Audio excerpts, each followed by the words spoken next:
Over the past 3 years, the Smiths have undoubtedly become one of my absolute favorite bands. Each member of the Smiths brings something unique to the band, and they combine to create some of the most iconic albums of the 80s. And with iconic music, usually comes paired a memorable piece of artwork.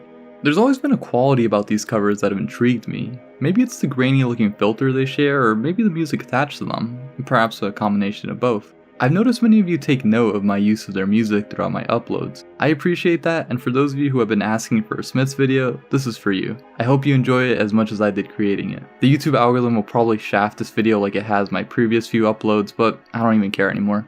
I'll be going by order of studio records, followed by a couple compilation albums. Starting off with one of my favorite albums, we have the Smiths' 1984 self-titled debut. This cover features a photo of Joseph D'Alessandro, who was a popular icon for a lot of the counterculture movements of the 1960s. The image itself is taken from the 1968 film Flesh, a controversial film produced by Andy Warhol.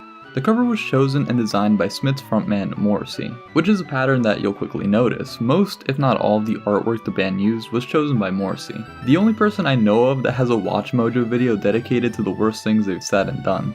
My favorite songs off this album are You've Got Everything Now and I Don't Owe You Anything. Moving on to the Smiths' second studio album, we have Meat is Murder, released in 1985.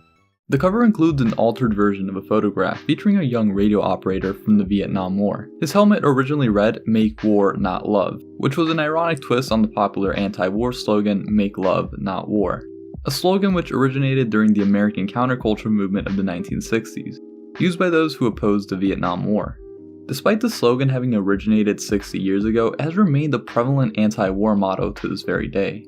To put it lightly, the Vietnam War was a grueling exercise for the United States Armed Forces. It was the first war in which the US failed to meet its main objectives. The Vietnam Veterans Memorial in Washington, D.C. displays a tribute listing more than 58,000 casualties. But among those lucky to have survived was Marine Corps volunteer Michael Wynn, the radio operator on the cover of Meat is Murder. The original photo of Michael Wynn was propelled into mainstream relevance when it was used as the cover of the Oscar-nominated documentary In the Year of the Pig. For the album cover, Morrissey took the liberty of altering the graffiti on Wynn's helmet to say Meat is Murder. Wynn would later state in a 2019 interview that he was never asked permission for the use of the photo. Whereas most covers include a single image, Meat is Murder is the only cover to feature a 2x2 collage of the same image. I like this as it distinguishes the album cover by adding a level of uniqueness to the record, although there is an alternate version featuring the single image for those of you who prefer it that way. The Smiths' third studio album, The Queen is Dead, is easily the band's most notorious album, and for good reason. It's a fantastic record, but in my opinion, I think it suffers from being too overhyped. What is the best Smiths album? It is The Queen is Dead. Yes, it is. God, thank you for not saying Meat is Murder. Thank you. Thank you. It is The Queen is Dead. It's not like the Smiths improved by leaps and bounds in terms of quality for this album. It's pretty comparable to the band's previous releases. Whatever the case may be, this is undoubtedly the band's most well-recognized album, due in part to the iconic cover art. The Queen is Dead continues to show off Morrissey's fanfare for cinema, with the cover art for this album featuring actor Alain Delon in the 1964 film L'An Soumis. Another pattern that you've probably noticed throughout these covers is Morrissey's affection for 1960s film and counterculture. With Johnny Marr once saying, part of being in the band is that we all watch 60s kitchen sink movies every night. You were only able to buy them on VHS. That was a novel thing then. Being in the Smiths was half being a rock band and half being a 60s movie. We completely drenched ourselves in those influences. This sentiment can be heard for ourselves on the opening track, which utilizes a sample of the song Take Me Back to Dear Old Blighty, taken from the film The L-Shaped Room. The band's final album is Strangeways, Here We Come, considered by each member of the band as the group's best work, despite where fans place it in the Smiths canon. It's also the only of the 4 studio records to have a cover that isn't screen capped from any particular film. The cover for this album instead features a crop photo of American actor Richard Davalos. Richard Davalos was also the face on the alternate covers for compilation albums Best 1 and 2. The full photo features both James Dean and Davalos on the set of 1955's The East of Eden. James Dean was actually someone who Morrissey greatly admired ever since he watched Rebel Without a Cause at the age of 6. Before the Smiths were formed, Morrissey's admiration for Dean would manifest itself in a short 48-page book titled James Dean is Not Dead, released in 1981, one of the 2 works he would release with publisher Babylon Books. Being an introverted reader, many assume Morrissey would take on more of a literary occupation as opposed to being a limelight-relishing pop star. Coming back to 1987, the original cover of Strangeways was initially intended to feature a photo of Harvey Keitel. The cover would have featured a screen cap from Martin Scorsese's 1967 film titled Who's That Knocking at My Door? But the actor declined the use of his photo. 5 years later, however, Keitel would give in and allow Morrissey to use the intended image for t-shirts as well as the backdrop to his sets during one of Morrissey's solo tours in 1991. Fans have since created mock-ups of what the album cover could have potentially looked like had Keitel allowed the use of his image back in 1987. I don't have any favorite songs off this album since it's an album that I have yet to listen to in its entirety. There are a few stray songs that I've heard here and there, but never have I actually given Strangeways a complete listen. Rounding out the video, I'll be taking a look at some of the more popular compilation albums, starting with...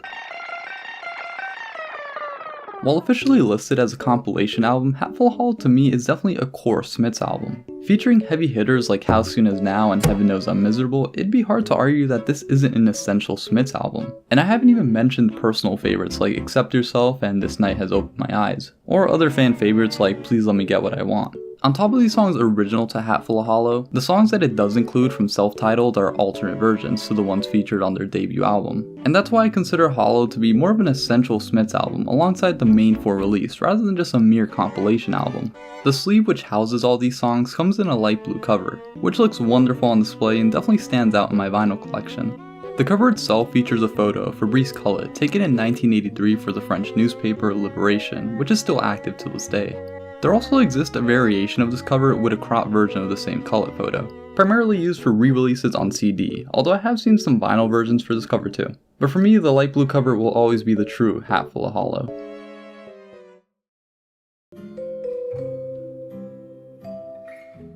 Released in February of 1987, The World Won't Listen is the second compilation album released by the Smiths. Unlike Hatful of Hollow, I see The World Won't Listen as a true compilation album. Although this album does feature a plethora of B-sides and singles original to this record, and even a previously unreleased song titled You Just Haven't Earned It Yet. Just like every other album cover, Morrissey designed the artwork for The World Won't Listen, this time using a photo taken by German photographer Jürgen Vollmer. The photo originates from one of Vollmer's publications, which you can purchase for around $35. The picture itself features a group of anonymous individuals taken at a 50s fairground. The back cover features another photo from Vollmer's book, taken at the same fair as the photo on the front cover. This photo would also be used for the cover of the compilation album Complete.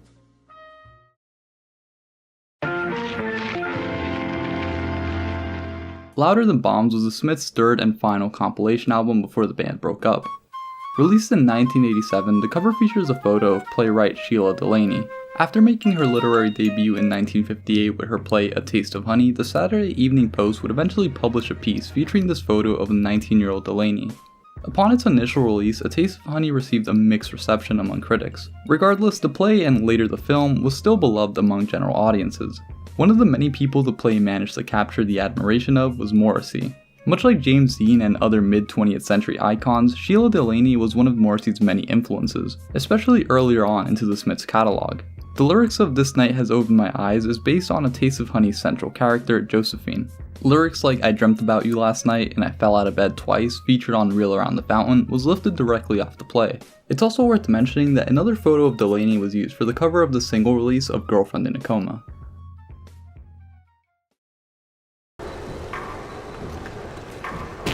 Thank you for watching this video to its completion. I doubt many of you are new here, but for those of you that are, this is An Absurd Existence. I write about topics ranging from MF Doom to The Sopranos, or whatever else I feel like talking about. If you'd like to hear me ramble about media I'm passionate about, consider subscribing and leaving a like on this video for the almighty YouTube algorithm. I have no idea what the next video will be, but I have a lot of new content planned, so stay tuned.